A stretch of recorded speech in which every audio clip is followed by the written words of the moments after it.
आजम खान के घर पर छापेमारी 2 दिन से जारी है। आईटी के रेड आजम खान के घर पर हो रही है और आईटी डिपार्टमेंट के अफसरान आजम खान के घर पहुंचे हैं। आजम खान के कई ठिकानों पर ये रेड चल रही है। आजम खान के करीबियों के ठिकानों पर भी छापेमार कार्रवाई की जा रही है। आईटी की जो टीम है वो मुसलसल आजम खान के घर पर बनी हुई है और अब यहाँ जो आईटी के अफसर हैं वो भी पहुंच रहे हैं। उनके घर पर छापेमार कार्रवाई पहले से चल रही है और भी चीजें खंगालने की यहाँ कोशिश हो रही है।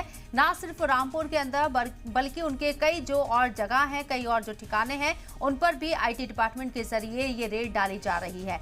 आज तीसरा दिन है और लगातार इस छापेमार कार्रवाई में जौहर ट्रस्ट को लेकर वो तमाम चीजें तलाशने की कोशिश हो रही है, जिसमें गैर कानूनी तरीके से फंडिंग करने के इल्जाम लगे हैं। इस पूरे मामले को आईटी डिपार्टमेंट के जो अफसरान हैं वो खंगालते हुए नजर आ रहे हैं। इनकम टैक्स डिपार्टमेंट की जो पूरी टीम है, तकरीबन 40 के आसपास जो अफसरान हैं वो यहाँ मौजूद हैं आईटी डिपार्टमेंट के, और आजम खान के घर पर डेरा डाले हुए हैं।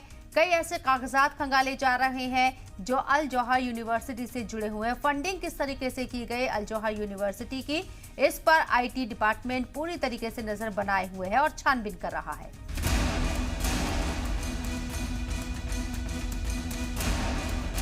समाजवादी पार्टी के कद्दावर लीडर आजम खान पर इनकम टैक्स का शिकंजा कस गया है। 2 दिन से इनकम टैक्स की टीम आजम खान के घर पर डटी रही। बताया जा रहा है कि टीम जिस इनपुट के साथ रामपुर आई है और छापेमारी कर रही है, अभी उसे अपने मकसद में कामयाबी नहीं मिली है। लिहाजा बुध की सुबह से शुरू हुई कार्रवाई रात तक जारी रही। माना जा रहा है कि आज पूरे दिन ये कार्रवाई जारी रह सकती है। वहीं इस दौरान खराब सेहत की वजह से आजम अपने बेड पर लेटे रहे। जराये के मुताबिक उन्होंने कार्रवाई में किसी तरह का दखल नहीं दिया। आजम के अलग अलग ठिकानों पर आईटी का एक्शन जारी है। अली जौहर ट्रस्ट को लेकर हो रहे एक्शन में मेरठ से लेकर देहरादून, नोएडा तक टीम जमी रही। आजम खान और उनके बनाए जौहर ट्रस्ट पर इनकम टैक्स का शिकंजा यूं ही नहीं कसा गया है। दरअसल इस बात के इल्जाम है कि आजम जब यूपी सरकार में कैबिनेट वजीर थे तब उनकी जौहर ट्रस्ट पर खूब फंडिंग हुई थी। इल्जाम है कि जौहर ट्रस्ट को नोटबंदी के साल करोड़ों रुपए दान में मिले थे। यही चंदा अब इनकम टैक्स के निशाने पर है। हालांकि आजम परिवार पहली बार तफ्तीश का सामना नहीं कर रहा है। गुज़िश्ता करीब 6 बरसों में आजम परिवार के खिलाफ दर्ज मामलों का ग्राफ लगातार बढ़ा और अब ये 80 के पार पहुंच गया है। इनमें जमीन पर कब्जा, धोखाधड़ी, इश्तियाल अंगेज तकरीर समेत कई केस शामिल हैं। वहीं सपा आजम खान के ठिकानों पर हुई आईटी रेड की मुखालिफत कर रही है और इसे सियासी बदला बता रही है।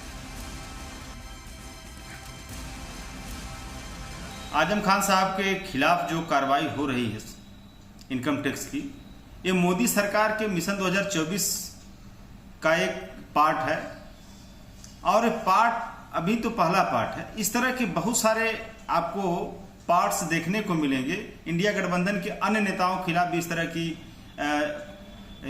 बनर भुरकिया वाली कार्रवाई या धमकाने वाली कार्रवाई या डराने वाली कार्रवाई ये सरकार करेगी। इस चीज को लेकर के इंडिया गठबंधन में और पूरे देश में एक परसेप्शन डेवलप है कि जब जैसे ही चुनाव नजदीक आएंगे इस तरह का एक्शन सरकार का शुरू हो जाता है।